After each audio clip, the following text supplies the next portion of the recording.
Hi friends, சீரக சம்பா அரிசியில் எப்படி குஸ்கா செய்கிறதுன்றத பார்க்கலாம். அடி பிடிக்காமல் உதிரி உதிரியாக குலையாமல் செஞ்சுருக்கேன். நீங்களும் ட்ரை பண்ணி பார்த்துட்டு எப்படி இருக்குன்றத கமெண்ட் செக்ஷனில். பிரியாணி சட்டியில் ஒரு 4 டீஸ்பூன் எண்ணெய் விட்டுட்டு 2 டீஸ்பூன் நெய் விட்டுட்டு பட்டை, லவங்கம், ஏலக்காய், ஸ்டார் பூ, பிரியாணி இலை போட்டுட்டு ஒரு 3 பெரிய வெங்காயத்தை ஸ்லைஸாக கட் பண்ணி அதோட ஆட் பண்ணியிருக்கேன். அது நல்லா வதங்குற அளவுக்கு கொஞ்சமாக உப்பு போட்டிருக்கேன். உப்பு போட்டுட்டு நல்லா வதக்கி விட்டுட்டு நல்லா அந்த வெங்காயம் நல்லா வதங்கி கோல்டன் ப்ரௌன் கலரில் வரணும்.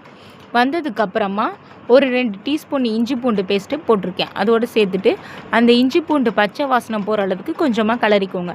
கலர்னதுக்கப்புறமா 2 பச்சை மிளகாவை கீரி சேர்த்துருக்கேன். சேர்த்ததுக்கப்புறம் 4 பழுத்த தக்காளியை பொடி பொடியாக கட் பண்ணி அதோடு ஆட் பண்ணி நல்லா வதக்கி விட்டுறேன்.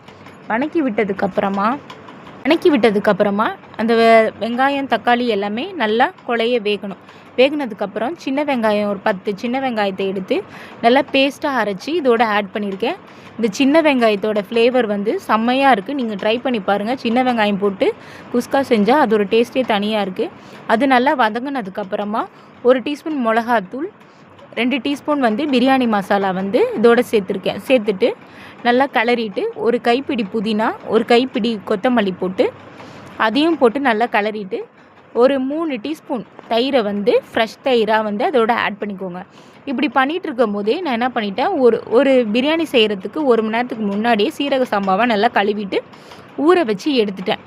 நான் 3 கிளாஸ் சீரக சம்பா ரைஸ் எடுத்திருக்கேன். அந்த 3 கிளாஸ்க்கு 6 கிளாஸ் தண்ணி நான் ஊற்றிருக்கேன். நான் 1.5 சேர்க்கல, 2 சேர்த்துருக்கேன்.